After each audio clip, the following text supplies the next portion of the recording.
My name is Mitchell Adams, and at 68 years old, I never expected my own son would try to take everything I worked for. The beach house in Florida that Clara and I designed before cancer took her 5 years ago was our dream come true. Thomas and I were close once, before his wife Amanda changed him. That Sunday, when they arrived with legal documents demanding my property, I felt my heart break all over again, but they had no idea who they were dealing with. Where are you watching from today? Hit subscribe if you want to see how a father handles betrayal from his own flesh and blood. I was born with nothing but determination. Growing up in rural Pennsylvania, my father worked at the steel mill until his back gave out, and my mother cleaned houses to keep food on our table. They taught me the value of hard work, integrity, and saving for the future. Those lessons became the foundation of my life. After high school, I took odd construction jobs while attending community college at night. I learned every aspect of the building trade from the ground up. By 25, I had started my own small contracting business, Adams Construction. The early years were lean. I lived in a tiny apartment, drove a truck that broke down weekly, and reinvested every penny of profit back into the business. Clara came into my life when I was bidding on renovating the local library where she worked. She had the warmest smile I'd ever seen, and a practical intelligence that balanced my ambitious nature. We married 6 months later in a small ceremony that cost us less than $500 total. Clara insisted we save for our future instead of spending on a fancy wedding. That was her way. Together, we built the business over 40 years. Clara managed the books and kept me grounded when I wanted to expand too quickly. I focused on quality and reliability, and word spread. Adams Construction grew from residential renovations to commercial projects and eventually high-end custom homes. By the time I hit 50, we had over 80 employees and projects across 3 states. Through it all, Clara and I dreamed about our retirement. We would talk late into the night about a house on the beach where we could watch the sunrise over the Atlantic. "Just imagine, Mitchell," she would say, "coffee on the deck with nothing but the sound of waves and seagulls."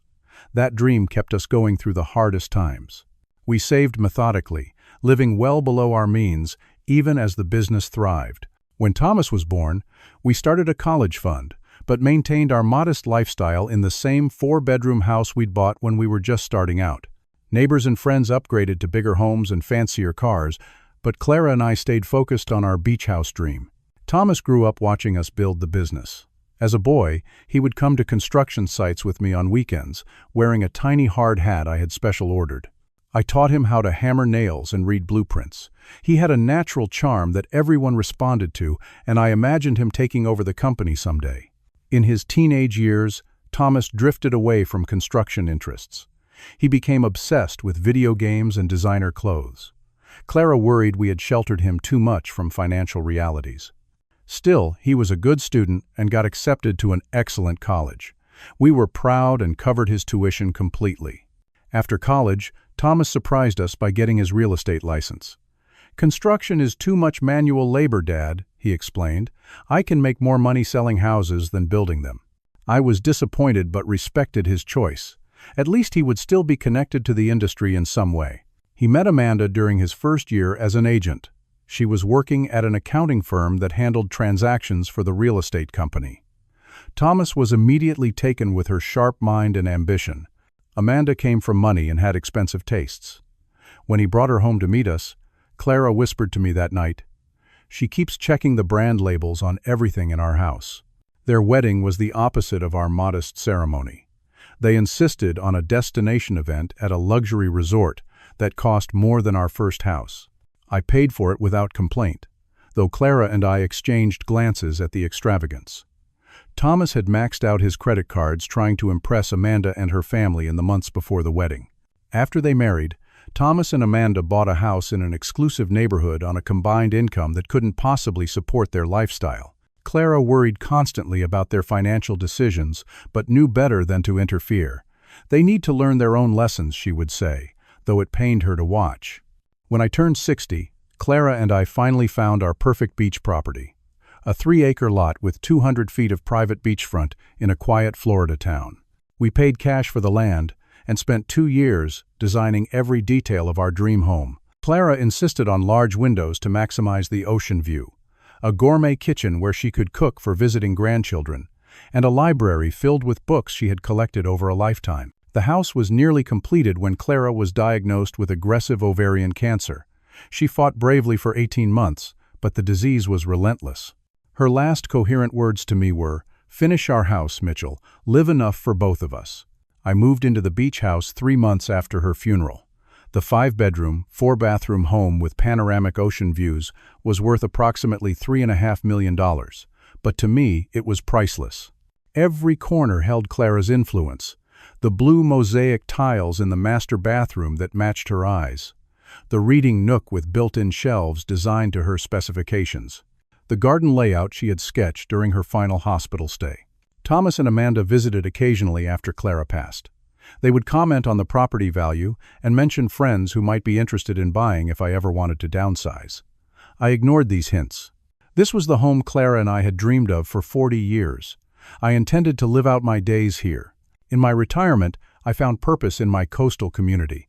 I volunteered at the local Veterans Center teaching construction skills. I joined the town preservation committee. I walked the beach every morning at sunrise, often stopping to collect shells or help stranded starfish back into the ocean. My neighbors became friends who checked on me and invited me for holiday meals. I noticed Thomas and Amanda's visits becoming more frequent about 6 months ago. They would ask casual questions about my health and whether the house felt too big for just me. Amanda would comment on my memory lapses when I couldn't recall some minor detail. Thomas would point out maintenance issues and suggest I couldn't keep up with such a large property. I didn't think much of it at the time. I was simply glad to see my son more often. I even hoped they might be planning to bring my granddaughter Ellie to stay for the summer. How completely I misunderstood their intentions. Sunday mornings have always been sacred to me. Clara and I established the tradition decades ago. Coffee on the patio, classical music playing softly, and the crossword puzzle from the Sunday paper.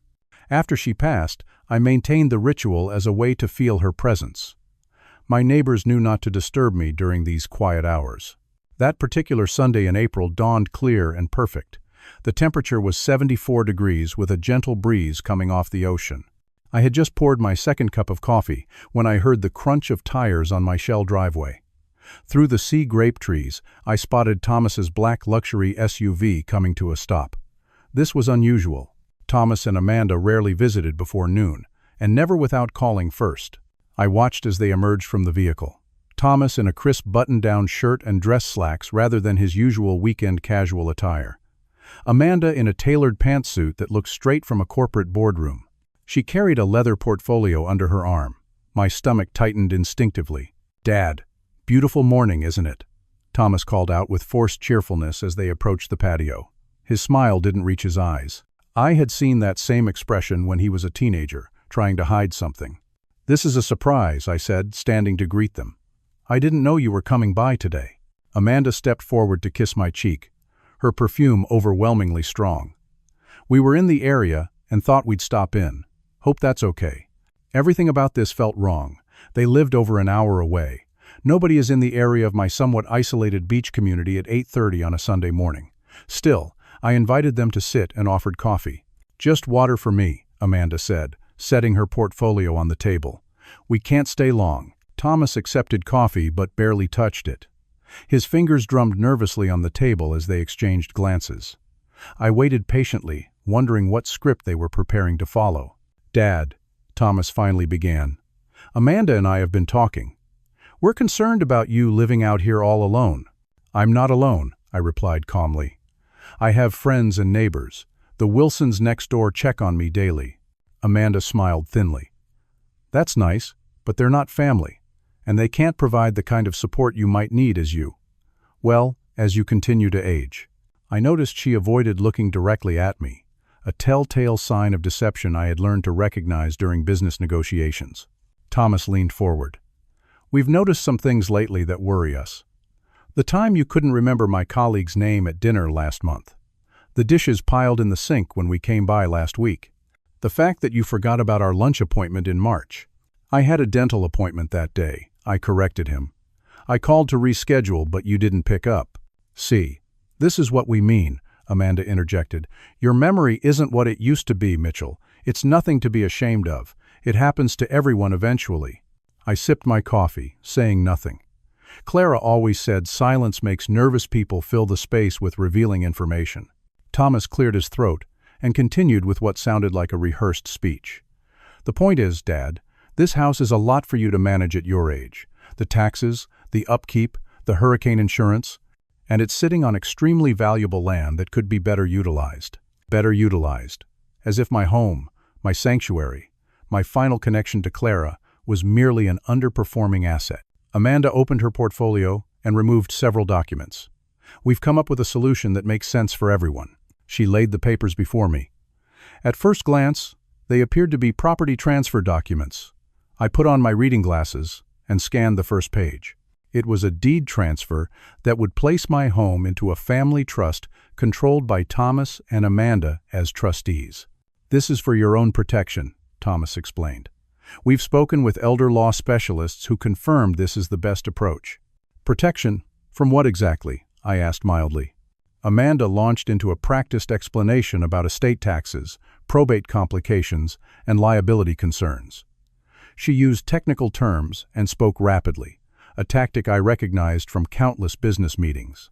Overwhelm the other party with jargon to create confusion and compliance. The bottom line, Thomas continued when she paused for breath, is that this arrangement ensures your care while protecting the family assets. You'd continue living here while we handle all the financial and maintenance details. I noticed he avoided mentioning who would own the property after the transfer. I decided to ask directly, so who owns the house under this arrangement? They exchanged another glance. Amanda answered, the trust would own it technically, but you'd have lifetime residency rights. Unless it becomes medically necessary for you to move to a care facility, Thomas added quickly, in which case the trust could sell the property to fund your care. And there it was, the trap carefully laid. They would control the determination of what was medically necessary. They would control the sale. They would control the proceeds. I see, I said quietly. And if I don't think this is necessary right now, Amanda's expression hardened slightly. Mitchell, we're trying to do this the easy way. If we have to, we can petition the court for a competency hearing. We have documentation of cognitive decline and self-neglect. Thomas at least had the decency to look uncomfortable at this naked threat. Dad, nobody wants that, he said softly. It would be messy and public. This way is dignified. You just sign these papers, and everything stays private. I felt a deep ache in my chest, not from fear or shock, but from the terrible confirmation of what I had suspected for some time. The son I had raised, the boy I had taught to hammer nails and read blueprints, was now hammering nails into my coffin. I'll need time to review these documents, I said, keeping my voice steady. Of course, Amanda replied, though her tone suggested this was merely a formality. But don't take too long. These matters become more complicated the longer they're delayed. As they prepared to leave, Thomas placed his hand on my shoulder. This is for the best, Dad. We only want what's good for you. I covered his hand with mine and looked into his eyes, searching for the boy I once knew. I'm sure you believe that, son. After their car disappeared down the driveway, I sat motionless on the patio for nearly an hour. The coffee grew cold. The crossword remained blank. Clara would have been heartbroken to see what Thomas had become. But I am not Clara. Where she was gentle, I am resolute. Where she was forgiving, I am strategic. I built a business from nothing by anticipating moves and countermoves. I survived losing the love of my life by finding strength I never knew I possessed. Thomas and Amanda had made their move. They clearly expected a quick capitulation from an old man too confused and sentimental to fight back. What they failed to remember was who they were dealing with. I hadn't spent 40 years as a successful businessman by being naive. I gathered the documents they had left and walked to my home office. As I closed the door behind me, I made a promise to Clara's memory. Our dream house would not be lost to greed. Our son would not succeed in his betrayal. And perhaps, just perhaps, this could become a teaching moment that might eventually save him from himself. The next 2 weeks brought an orchestrated campaign that might have been impressive had it not been so transparent. Thomas called daily, his voice oscillating between concern and impatience. Have you looked at those documents, Dad? We really need to get this settled soon. Amanda took a different approach, sending cheerful texts with links to assisted living communities. Just browsing and found this place that looks perfect for active seniors. Indoor pool and gourmet dining.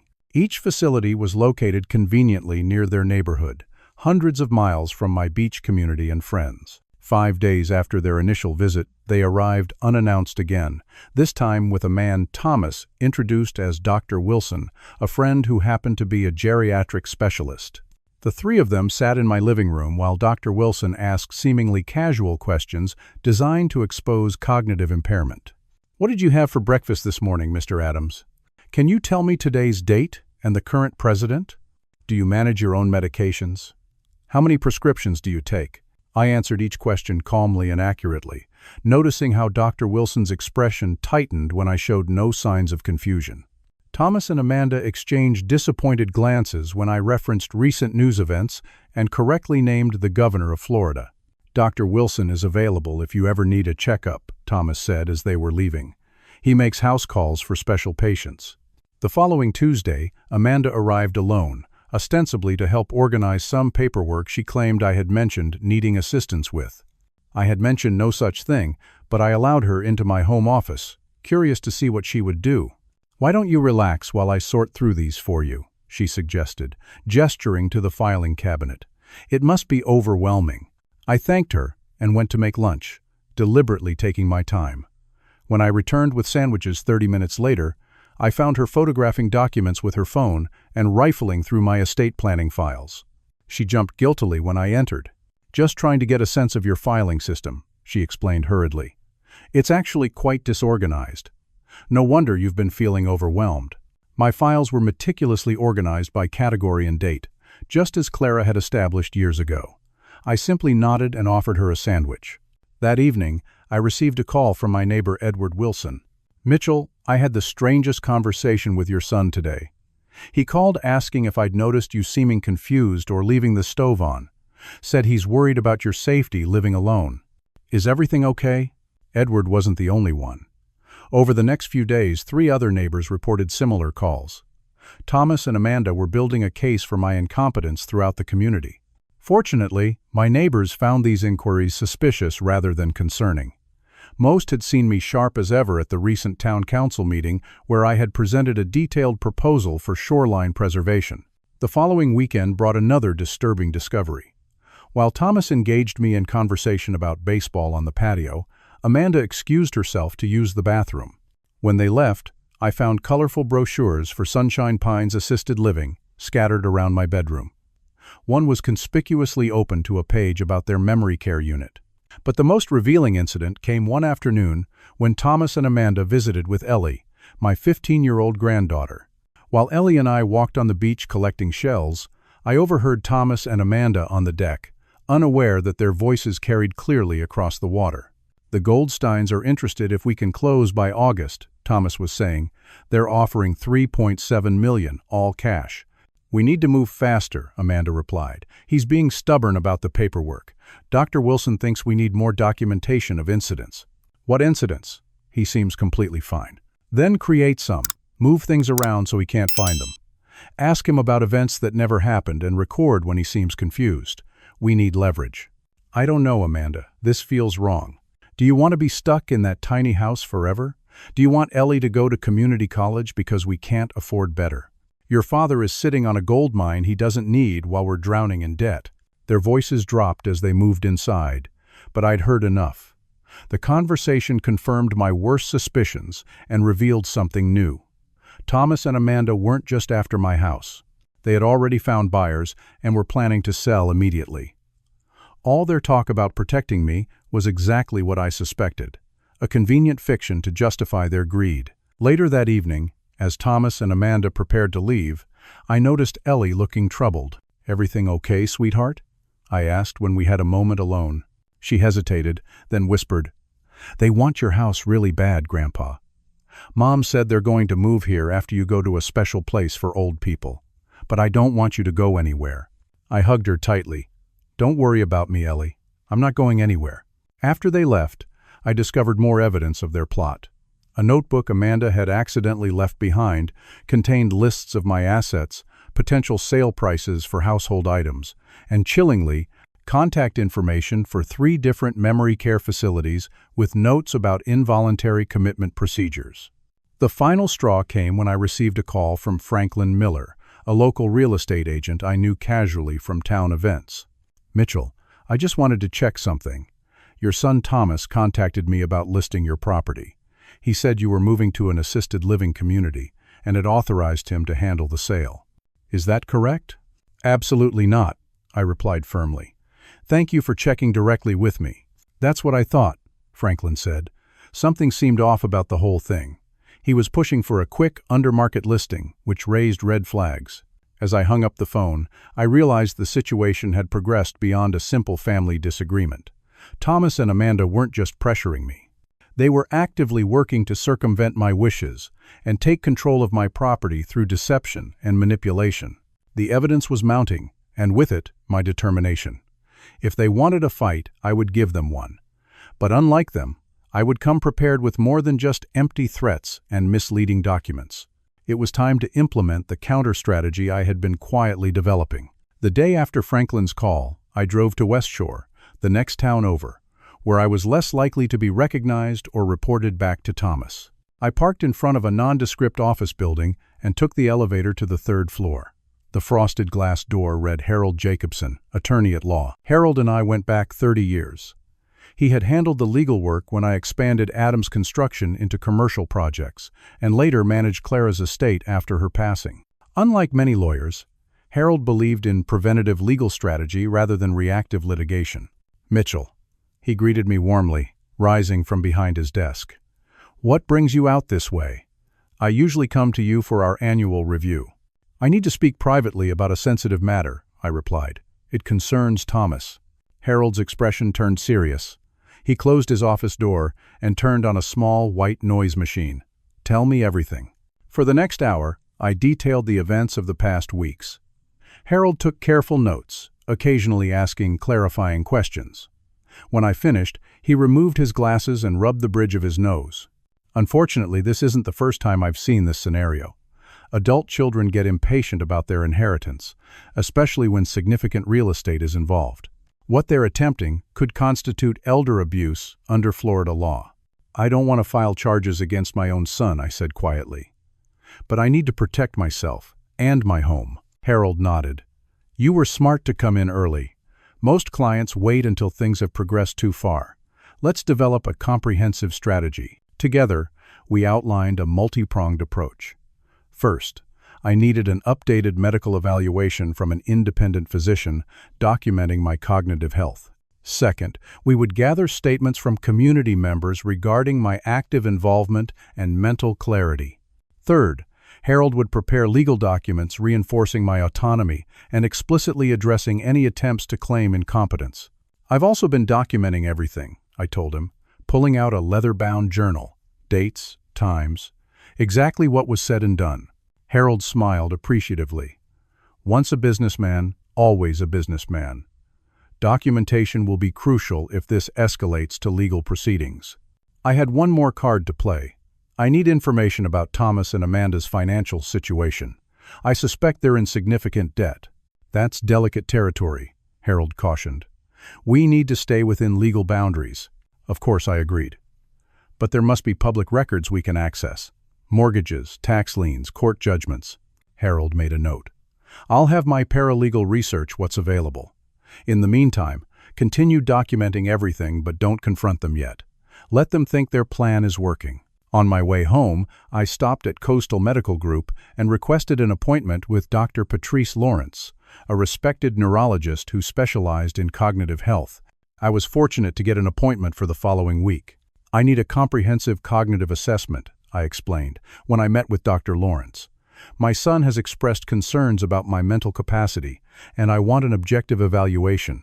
Dr. Lawrence conducted a thorough examination, including standardized cognitive tests, memory assessments, problem-solving exercises, and a full neurological workup. The appointment lasted nearly 3 hours. "Mr. Adams, I don't often say this to patients your age, but your cognitive function is exceptional," she concluded. "Your memory scores are in the 95th percentile for your age group, and your executive function tests are well above average. I requested a detailed written report, explaining the situation candidly. Dr. Lawrence was sympathetic and thorough, providing a comprehensive evaluation that directly addressed and dismissed concerns about dementia or cognitive impairment. With medical documentation in hand, I moved to the next phase of my plan. I contacted 5 trusted friends from different areas of my life. My neighbor Edward, my contractor friend James, Reverend Thomas from my church, Catherine from the Town Preservation Committee, and Captain Rodriguez from the Veterans Center where I volunteered. Each agreed to provide written statements about their recent interactions with me, specifically addressing my mental clarity, decision-making abilities, and active community involvement. Meanwhile, Harold's paralegal had uncovered troubling information about Thomas and Amanda's finances. Public records revealed a mortgage nearly underwater after multiple cash-out refinances, tax liens from the IRS for 2 years of unpaid taxes, 3 maxed-out home equity lines of credit, and judgments from 2 credit card companies. Their total debt exceeded $1.2 million. They're living far beyond their means, Harold summarized when we reviewed the findings. Thomas's real estate business has suffered during the market downturn, and Amanda's accounting firm went through a downsizing last year. They're desperate for cash. The picture became clearer. This wasn't just about inheritance or concern for my welfare. Thomas and Amanda needed a financial lifeline, and my beach house represented a quick solution to their self-created problems. I also learned something unexpected during this investigation. Thomas had been making regular calls to my granddaughter Ellie at her school. After her last visit, I had given Ellie my cell phone number and told her she could call me any time. One evening, she called in tears. "Grandpa, I heard Mom and Dad fighting about you," she sobbed. "Dad said they were going too far, and Mom said he was being weak. Then she said they might lose the house if they can't get yours. Are you really sick, Grandpa?" "No, sweetheart, I'm perfectly healthy," I assured her. "Your parents are dealing with some adult problems, but you don't need to worry. Dad keeps telling me not to say anything to you about their plans," she continued. "But it doesn't seem right. They talk about your house like it's already theirs." This conversation solidified my resolve. The situation was affecting Ellie, and that was unacceptable. It also revealed a potential crack in Thomas and Amanda's united front. My son might be having second thoughts. With Harold's help, I prepared a complete estate plan update, including a new will, advanced directives, and power of attorney documents that explicitly named Harold as my representative in case of incapacity, not Thomas. We included specific language addressing and rejecting any claims of cognitive impairment. I also explored alternative options for my property. I researched establishing a life estate that would allow me to remain in the house until my death while designating the future ownership. I considered conservation easements that would permanently protect portions of the beachfront, making development impossible and reducing the property's resale value. Most importantly, I prepared a confidential document with Harold that would serve as my ultimate countermove, a strategy that would force Thomas and Amanda to confront the consequences of their actions while potentially offering a path to redemption. By the time Thomas and Amanda called to check in and push once more for a decision on their documents, I was fully prepared. Instead of resistance or suspicion, I responded with apparent acquiescence. "I've been thinking about what you said," I told Thomas. "You might be right about the house being too much for me. Why don't we meet here next Friday to discuss the paperwork? You can bring your attorney if you'd like." Thomas couldn't hide the excitement in his voice. "That's great, Dad. I'm so glad you're seeing reason. We'll be there at 10. "Perfect," I replied. "I'll see you then." As I hung up the phone, I felt a complex mix of emotions: sadness for what our relationship had become, disappointment in the values Thomas now embraced, but also a quiet determination to stand up for myself and perhaps, in doing so, teach my son the lesson he had somehow missed, despite all my efforts to raise him right. The stage was set for our final confrontation. I called Harold to confirm our strategy, then went for a long walk on the beach. The waves crashed rhythmically against the shore, a reminder that some forces cannot be controlled or manipulated. By next weekend, Thomas and Amanda would learn that I was one of those forces. Friday morning dawned with a spectacular sunrise. Red and orange streaked across the horizon as the sun emerged from the Atlantic. I had been awake since 4:30, reviewing my strategy and preparing the house for what would undoubtedly be a challenging day. I'd arranged the living room carefully. The large sectional sofa faced the ocean view through floor-to-ceiling windows, with 2 leather armchairs positioned across from it. A coffee table between held a carafe of water, several glasses, and a folder containing my counteroffer documents. On the side table beside my preferred chair, I'd placed Dr. Lawrence's report and the statements from my community references. At Harold's suggestion, I had placed small digital recorders in strategic locations throughout the room. Florida is a 2-party consent state for recordings, so I wouldn't activate them without disclosure. But their presence gave me peace of mind in case the conversation took an unexpected turn. Precisely at 9:30, Harold arrived with his paralegal, Rebecca. They reviewed the setup and my documentation one final time. "Remember," Harold advised, "stay calm regardless of what they say or do. Emotional reactions can be used against you later." I nodded. I've negotiated with tougher opponents than my son and daughter-in-law. At 9:55, I heard the crunch of tires on the Shell driveway. From the window, I watched 3 people emerge from a luxury sedan. Thomas and Amanda, both dressed in formal business attire, accompanied by a thin man with a briefcase whom I assumed was their attorney. Harold met them at the door, introducing himself professionally. I could see confusion register on Thomas's face. He hadn't expected me to have legal representation. "Dad," Thomas said as they entered the living room, "I didn't know Harold would be here." "Just as I didn't know you'd be bringing an attorney," I replied pleasantly. "But I'm glad we're all approaching this professionally." Amanda's eyes darted around the room, taking in the formal setup. Her confident smile faltered slightly. "This is Warren Blackwell," she said, introducing the thin man. "He specializes in elder care law and estate planning." Harold shook Warren's hand. "I believe we've encountered each other in court before, Counselor." "The Jensen property dispute?" Warren's expression soured. "Yes, I recall. Your client prevailed in that matter, as I expect mine will today if necessary," Harold replied smoothly. "Shall we begin?" Everyone took seats, Thomas and Amanda with their lawyer on the sectional, Harold and I in the armchairs, with Rebecca slightly behind us taking notes. "Before we start," I said clearly, "I want to inform everyone that this conversation may be recorded for documentation purposes. Does anyone object?" Warren started to speak, but Amanda cut him off. "That's fine. We have nothing to hide." I activated the nearest recorder with a visible click. "Thomas, Amanda," I began. "You came to me 2 weeks ago with concerns about my cognitive health and ability to manage this property. You presented documents transferring my home into a trust you would control. Is that an accurate summary?" Thomas nodded uncomfortably. "Yes, but only because we're worried about you, Dad." "That's understandable," I replied. "Family members should look out for each other. With that in mind, I've taken the liberty of addressing your concerns directly." I reached for Dr. Lawrence's report and handed copies to each of them. "This is a comprehensive cognitive assessment completed last week by Dr. Patrice Lawrence, Chief Neurologist at Coastal Medical Group and Adjunct Professor at the University Medical School. As you can see, she found no evidence whatsoever of cognitive decline or impairment. In fact, my scores were exceptionally high for someone of any age." Thomas glanced at the document while Amanda read it thoroughly, her lips tightening. "One doctor's opinion isn't definitive," she said dismissively. "Cognitive issues can be intermittent." "I anticipated you might say that," I continued calmly. "That's why I've also compiled these." I distributed the folder containing statements from community members, each describing recent interactions with me that demonstrated mental clarity, sound judgment, and active engagement. 5 independent observers from different areas of my life, all attesting to my complete competence. I've also included minutes from 3 town council meetings where I presented complex proposals and responded to detailed questions.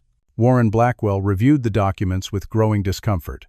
He leaned over to whisper something to Amanda, who shook her head firmly. "Dad," Thomas interjected, "nobody's saying you're completely incapacitated. We're just concerned about the future. This is preventative planning." "I appreciate preventative planning," I replied. "In fact, I've done some myself." Harold handed them copies of my updated estate plan. "As you can see, I've addressed the possibility of future incapacity by naming Harold as my power of attorney and healthcare proxy. I've also updated my will and advanced directives with specific language, rejecting any claims of cognitive impairment not supported by at least 3 independent medical professionals." Warren Blackwell reviewed these documents carefully. "These appear to be in order," he admitted reluctantly. Amanda's composure began to crack. "This is ridiculous. We're trying to help you, and you're treating us like adversaries." "Am I?" I asked quietly. "Let's talk about what help looks like, Amanda. Does it look like calling my neighbors to ask if I seem confused? Does it look like bringing a doctor friend to ambush me with cognitive tests? Does it look like leaving assisted living brochures around my bedroom?" Thomas paled. "Dad, we can explain." "Please do," I said. "Explain why you told Franklin Miller I had authorized you to sell this house when I had done no such thing. Explain why you've already promised it to the Goldsteins for $3.7 million. Amanda gasped. "How did you?" "You were overheard on the deck," I informed her. "Sound carries over water. Perhaps you should remember that for future conspiratorial conversations." Thomas stood abruptly, his face flushed. "This isn't what we came here for. You're twisting everything. We're trying to protect your assets from taxes and probate costs." "My assets," I repeated calmly. "Thank you for that clarification. Because that's what this house is. My asset, not yours." "But we're family," Thomas shouted. "We should be making these decisions together. You're being selfish hoarding this massive house while we're struggling." And there it was. The real motivation laid bare in a moment of frustration. "Struggling?" I echoed. "Let's discuss your struggles, shall we?" Harold passed me another folder, which I opened deliberately. "Your primary residence is mortgaged for $1.5 million after 3 cash-out refinances. You have tax liens totaling $186,000. You've opened 3 home equity lines of credit, all currently maxed out. You're being sued by American Express and Chase for unpaid credit card debts exceeding $90,000. Your combined debt service consumes approximately 78% of your income." Amanda turned to Warren with fury in her eyes. "How did they get this information? That's private." "All public records, Mrs. Adams," Harold informed her coolly. "Available to anyone who knows where to look." Thomas sank back onto the sofa, his anger deflating into shame. "Dad, we've had some setbacks. The market turned. Amanda's firm cut her bonus. We just need some time to recover. And you thought my house would provide that recovery," I finished for him. "You weren't concerned about my welfare at all. You needed a quick solution to your financial problems." "That's not true," Amanda protested, but her voice lacked conviction. "What were your plans for me exactly?" I pressed. "The trust documents you prepared gave you complete control over where I would live. Were you planning to move me to Sunshine Pines immediately, or would you have allowed me a grace period in my own home?" Thomas looked genuinely stricken. "It wasn't like that, Dad. We thought maybe you could get a condo nearby." "While you moved into this house?" I asked. "Temporarily," Amanda interjected quickly. "Until we sold it. To the Goldsteins." She didn't deny it. I turned to Thomas, meeting his eyes directly. "Your mother and I built this house as our dream. Her final words to me were about finishing it and living here for both of us. Did that factor into your calculations at all?" Thomas had the grace to look away, unable to meet my gaze. Warren Blackwell cleared his throat. "Perhaps we should reschedule this discussion when emotions aren't running so high." "That won't be necessary," I replied. "I've heard enough to understand the situation completely. Thomas and Amanda want my house for financial reasons, not out of concern for my welfare. They've attempted to manipulate, deceive, and eventually force me into relinquishing my property." I paused, looking directly at Thomas. "Your mother would be heartbroken." The words hit him like a physical blow. He flinched and stared at the floor. "However," I continued, "I recognize that you are my son, and despite everything, I want to give you an opportunity to make this right." Harold handed me the final document, the culmination of our strategy. I placed it on the coffee table and slid it toward Thomas and Amanda. "This is a sale contract for the beach house, professionally appraised at fair market value of $3.5 million. If you want this property so badly, you're welcome to purchase it from me." Thomas stared at the document in shock. "You want us to buy it?" "At market rate, with standard financing terms. Harold can recommend several reputable mortgage brokers if you need assistance arranging funding." Amanda snatched up the contract, scanning it frantically. "This is absurd. You know we can't afford this." "Then perhaps you shouldn't be trying to take it," I replied simply. "You're my father!" Thomas exclaimed. "You're supposed to help me, not make things harder." I did help you, Thomas. I paid for your education. I funded your lavish wedding. I gave you a loan for your first real estate venture that you never repaid. I've helped you plenty. What I won't do is allow you to take the home your mother and I dreamed about for 40 years because you've mismanaged your finances." Amanda turned to their attorney in desperation.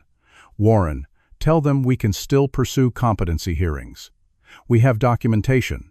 Warren Blackwell shifted uncomfortably. "Given the evidence Mr. Adams has presented today, I would strongly advise against that course of action. In fact, I'm not comfortable continuing to represent you in this matter as originally planned." "You're quitting?" Amanda hissed. "I'm suggesting we pursue a different approach," he replied diplomatically, "one that acknowledges Mr. Adams's clear competence and legal rights." The room fell silent. Thomas stared at the sale contract, shoulders slumped in defeat. Amanda's face was rigid with anger and humiliation. Their perfect plan had unraveled completely. "You have 3 options," I said finally. "First, you can purchase the house at fair market value, as outlined in that contract. Second, you can drop this matter entirely and restore an honest relationship with me. Or third, you can continue your current course, in which case Harold is prepared to file for a restraining order and pursue legal action for attempted elderly exploitation, which carries both civil and criminal penalties in Florida." "You wouldn't," Thomas whispered. "I sincerely hope I don't have to," I replied. "The choice is yours." I stood, signaling that the meeting was over. "Take some time to consider your options. Harold will be available to discuss details if you choose either the first or second path. I'll give you privacy now." As I walked toward the patio doors, I paused beside Thomas. "Your mother believed that character reveals itself in difficult moments. This is such a moment for you, son. Choose wisely." I stepped outside into the sunlight, leaving them to confront the consequences of their actions. The ocean stretched before me, vast and unchanging. I felt a profound mixture of sadness and relief. The confrontation had gone exactly as planned, but there was no joy in the victory. Only the grim satisfaction of having protected myself and honored Clara's memory. Behind me, I could hear raised voices as Thomas and Amanda argued. I tuned them out and focused on the waves breaking on the shore. Whatever they decided now, I had reclaimed my power in this situation. The beach house would remain mine, at least for now. And perhaps, just perhaps, this confrontation would lead to something better for all of us in the long run. Thomas and Amanda remained in the living room with Harold and their attorney for nearly an hour after I stepped outside. From my position on the beach, I could occasionally hear raised voices, particularly Amanda's, though the words were indistinct over the sound of the waves. Finally, the front door opened, and the 3 visitors emerged. Amanda stormed directly to their car without looking back. Thomas hesitated, glancing toward the beach where I stood, but ultimately followed his wife. Their attorney nodded respectfully in my direction before getting into his own vehicle. Harold walked down to join me by the water's edge. "How did it end?" I asked. "About as expected," he replied. Amanda wanted to continue fighting, but their attorney strongly advised against it. He actually apologized to me privately for taking the case without proper due diligence. "And Thomas?" Harold sighed. "Caught in the middle, clearly. He seemed genuinely shocked by how thoroughly we'd documented everything. He asked if you would be willing to speak with him privately sometime soon." I nodded, watching the waves. "What did they decide?" "They're dropping the competency claims completely. The attorney will file formal withdrawal notices for any pending legal procedures they may have initiated. As for the house, they acknowledge they cannot afford to purchase it at market value." A small weight lifted from my shoulders.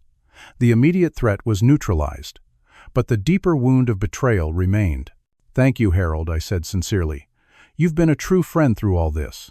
"Just doing my job," he replied modestly. "For what it's worth, I think Thomas may be salvageable." He seemed genuinely ashamed by the end. After Harold departed, I spent hours walking the beach, processing everything that had happened. The confrontation had gone according to plan, but victory felt hollow. I had protected my home but potentially lost my son in the process. 3 days passed without any contact from Thomas or Amanda. Then, on Tuesday afternoon, my phone rang with Thomas's number. "Dad," he said when I answered, his voice subdued. "Can I come see you? Just me, not Amanda." We arranged for him to visit the following day. When he arrived, I noticed immediately how different he appeared from our last encounter. Gone was the polished real estate agent in tailored clothes. He wore jeans and an old sweatshirt, his hair uncombed, with dark circles under his eyes. We walked the beach together in silence for several minutes before he spoke.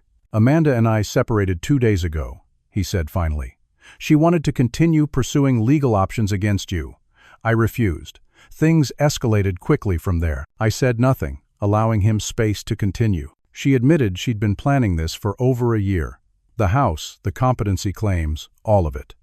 Our financial situation is even worse than what you discovered. She's been hiding credit card debt and loans from me." He kicked at a shell in the sand. I was an idiot. "Why did you go along with it?" I asked quietly. Thomas stopped walking and turned to face the ocean. "I don't have a good answer. At first it was just conversations about your estate planning. That seemed reasonable. Then it shifted to concerns about your living alone, which didn't seem unreasonable after Mom died. But somewhere along the line, it became this scheme to take control of your assets." He turned back to me, his eyes red-rimmed. "I told myself it was for your own good, that we were protecting you, but deep down I knew better. The debts kept piling up, and this seemed like an easy solution. There are no easy solutions in life, Thomas. Your mother and I taught you that." "I know. I forgot a lot of what you taught me." He hesitated. "The thing is, I don't think I even want that lifestyle anymore. The big house, the luxury cars, the country club memberships. None of it made me happy. It just created pressure to earn more, borrow more." We continued walking as Thomas opened up about the hollow existence he and Amanda had created. The constant status anxiety, the competitive dinner parties where everyone compared vacation properties and investment returns, the exhausting pretense of success while drowning in debt. "Ellie hates it too," he confessed. "She's been begging to go to public school instead of that expensive private academy. She says the kids there only care about their parents' money." When we returned to the house, I made coffee, and we sat on the patio where this ordeal had begun weeks earlier. "I don't expect you to forgive me right away," Thomas said. "What we did was unforgivable. But I want you to know I'm deeply ashamed, and I'm going to make changes." "What kind of changes?" I asked cautiously. "I'm meeting with a bankruptcy attorney tomorrow. Amanda refuses to consider it because of her accounting career, but I don't see another way out. I'm going to sell the house, pay off what debt I can, and start fresh. I've already called about a reasonable apartment near Ellie's new school." I studied my son's face, looking for signs of manipulation or deception. Instead, I saw only exhaustion and regret. "Thomas, bankruptcy is a serious step. So was trying to steal my father's house," he replied grimly. "I need to accept the consequences of my choices." We talked for several more hours, delving into difficult subjects we'd avoided for years. Thomas admitted feeling intimidated by my success and harboring resentment over perceived comparisons. I acknowledged that perhaps I'd been too hands-off after he entered adulthood, assuming he'd absorbed our values without ongoing guidance. As evening approached, Thomas prepared to leave. At the door, he turned to me with tears in his eyes. "I don't deserve another chance, but if you're willing to give one, I'd like to rebuild our relationship. The real one, not the fake version we've been maintaining." "I'd like that too," I replied honestly. "It won't happen overnight." "I know. I'm prepared to put in the work." After Thomas left, I called Harold to update him on this unexpected development. He cautioned me about being too trusting too quickly, but agreed that Thomas's actions seemed genuinely remorseful. The following weeks brought significant changes. Thomas filed for divorce, citing irreconcilable differences. Amanda contested bitterly, especially when she learned he had already filed for bankruptcy protection. The luxury home was placed on the market at a reduced price for a quick sale. Thomas moved into a modest 2-bedroom apartment where Ellie stayed during her time with him. I kept my distance from the divorce proceedings, but remained in regular contact with Thomas. He called several times a week with updates on his situation, and to check on me.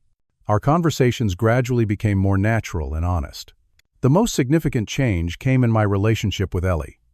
Freed from Amanda's controlling influence, Thomas encouraged Ellie to spend more time with me.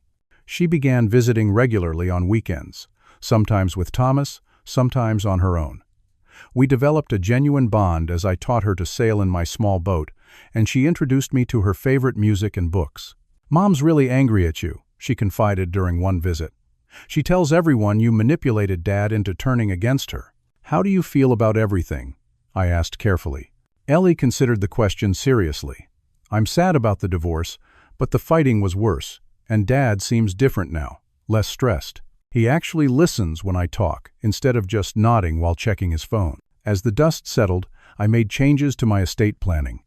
I established a trust for Ellie's education that could not be accessed by either of her parents.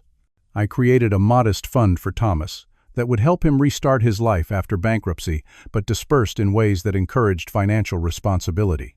And I established a foundation in Clara's name to support literacy programs at the local library she had loved so much. The most difficult decision concerned the beach house itself. After much reflection, I decided to maintain ownership during my lifetime, but arranged for it to be donated to the Coastal Conservation Trust upon my death, with provisions allowing Thomas and Ellie limited usage rights. The house would never be sold or developed, preserving the natural beachfront Clara had cherished. When I explained these arrangements to Thomas, he nodded in understanding. "It's perfect, Dad. This place should be protected, not carved up for profit." Mom would approve. My standing in the community, briefly threatened by Thomas and Amanda's whisper campaign about my competence, was fully restored. Several neighbors who had received their calls made a point of inviting me to social gatherings and community meetings, demonstrating their confidence in me. The Town Preservation Committee unanimously elected me as chairman for the coming year. Amanda made one final attempt at claiming a portion of my assets during the divorce proceedings, submitting an affidavit suggesting Thomas had been promised inheritance of the beach house. Her claims were quickly dismissed when Harold presented our documentation of their earlier scheme. By the 6-month mark after our confrontation, the situation had stabilized into a new normal. Thomas's bankruptcy was proceeding, allowing him to discharge much of his debt while maintaining his real estate license. He had shifted his business focus from luxury properties to affordable housing, finding unexpected fulfillment in helping first-time homebuyers find properties within their means. The beach house remained my sanctuary, but no longer a solitary one. Regular visits from Thomas and Ellie filled it with life again. Occasionally I would catch Thomas looking around with a mixture of shame and appreciation, seeing the home through new eyes. Not as an asset to be liquidated, but as the physical embodiment of his parents' dreams and values. One evening, as we sat on the patio watching the sunset, Thomas said quietly, "I finally understand why you fought so hard to keep this place. It was never about the money." "No," I agreed. "It was about respecting your mother's memory and the life we built. Some things should be beyond price." Thomas nodded slowly. "I'm trying to teach that to Ellie now, that the most valuable things can't be bought or sold." In that moment, I felt a flicker of hope that perhaps something good had come from this painful chapter. My son was finding his way back to the values Clara and I had tried to instill. The journey was far from complete, and trust would take years to fully rebuild, but we had taken the first steps on a better path. As the first stars appeared over the Atlantic, I silently thanked Clara for giving me the strength to stand my ground. In protecting our dream home, I may have helped save something even more precious, the soul of our son. 6 months became a year, and with each passing season, new patterns emerged from the ashes of the old. The beach house remained my home, but its meaning had evolved. What was once a symbol of Clara's and my dream had become a gathering place for healing and renewal. I maintained my daily ritual of sunrise walks, but now Thomas occasionally joined me during his weekend visits. Our conversations during these walks became a form of therapy for both of us. Initially hesitant and guilt-ridden, Thomas gradually opened up about the pressures that had led him astray. "I was constantly chasing some impossible standard," he admitted one morning, as we watched pelicans dive into the surf. "The right car, the right neighborhood, the right schools for Ellie. Amanda kept moving the goalposts, and I kept trying to jump higher. Your mother and I never cared about those things," I reminded him. "I know. Somewhere along the way, I forgot what actually matters." He picked up a shell and examined it thoughtfully. "Bankruptcy has been humbling, but also freeing. I sleep better now, even in my tiny apartment, than I ever did in that showcase house." Thomas's divorce from Amanda had been finalized, with limited financial entanglements thanks to the bankruptcy proceedings. She had moved to another state to work for a larger accounting firm, maintaining minimal contact with Ellie through monthly video calls. Her departure left a wound in my granddaughter's heart, but also room for healthier relationships to develop. Ellie flourished in her new public school environment. Free from the social pressures of her former exclusive academy, she developed genuine friendships based on shared interests rather than family wealth. She spent one weekend a month at the beach house, sometimes bringing a friend along. Together we explored tide pools, identified shorebirds, and collected materials for her science projects. "Grandpa, how come you never seemed upset about what Dad and Mom tried to do?" she asked me one afternoon, as we sorted seashells on the patio. "I would have been so angry." "I was angry," I admitted. "But anger accomplishes nothing on its own. What matters is how you channel it. I used mine to protect what was important to me while leaving room for redemption. Is that why you still talk to Dad? Because you forgave him?" I considered her question carefully. Forgiveness is a process, not a single decision. Your father is doing the work to earn back trust, and I'm doing the work to open my heart again. We're both trying, and that's what counts. My community involvement expanded as I found new purpose in sharing my experience. I joined a support group for seniors facing family conflicts over assets and offered guidance based on my legal and emotional journey. Harold occasionally consulted me on similar cases, where my perspective helped other families avoid the breaking point mine had reached. Thomas rebuilt his life with surprising resilience. His bankruptcy discharge allowed him a fresh start, and he embraced a more modest lifestyle with genuine relief. His real estate business slowly recovered as he developed a reputation for honesty and realistic guidance rather than pushing clients toward properties beyond their means. Our relationship evolved into something different from before, but perhaps more authentic. The pretense and performance that had characterized our interactions for years fell away, replaced by straightforward communication and mutual respect. We disagreed sometimes, but openly and without the underlying currents of resentment that had previously flowed beneath the surface. One Tuesday afternoon, Thomas called with unexpected news. "Dad, I've been offered a position with Habitat for Humanity. It would mean a significant pay cut from what I used to make, but the work is meaningful. They need someone with construction knowledge and real estate experience." "That sounds perfect for you," I replied sincerely. "What are you thinking?" "I'm going to take it.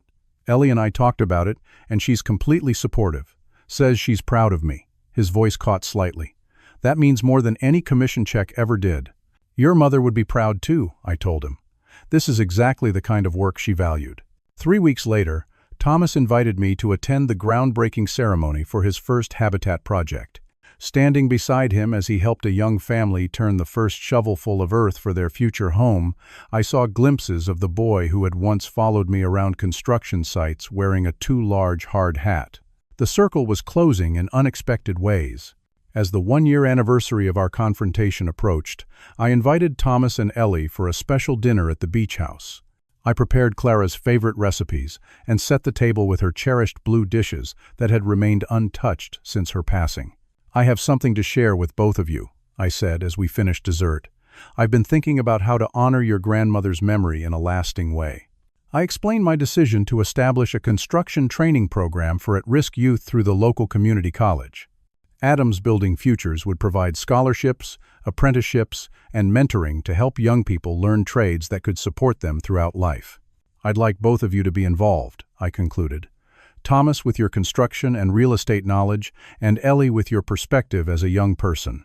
They exchanged glances, clearly moved by the invitation. "We'd be honored," Thomas replied. "It's a beautiful way to continue Mom's legacy of helping others." That evening, as we sat on the beach watching stars appear, I reflected on the journey of the past year. The beach house still stood as Clara and I had envisioned, its windows glowing warmly against the darkening sky, but its meaning had transformed. No longer just a monument to the past, it had become a foundation for the future. The betrayal that had threatened to destroy my family had instead forced us to rebuild on stronger, more authentic ground. Thomas had discovered his true values through losing his false prosperity. Ellie had found her voice and confidence through weathering family turmoil, and I had learned that protecting what matters sometimes requires difficult confrontations, but always with an eye toward eventual healing. "You know what I've learned through all this?" I said, breaking the comfortable silence. "What's that, Dad?" Thomas asked. "That the strongest protection against betrayal isn't suspicion or hard-heartedness. It's clarity about your own values and boundaries. When you know exactly what matters to you and why, other people's manipulations lose their power." "I wish I'd understood that sooner," Thomas replied quietly. "We understand it now," I assured him, "and that understanding is Clara's final gift to us." As we walked back to the house, I felt her presence in the gentle breeze from the ocean. Not in a mystical sense, but in the values and love that continued to guide us even in her absence. The beach house would remain a physical reminder of our dreams, but the true legacy was the renewed connection between father, son, and granddaughter. Life offers no guarantees against betrayal or loss.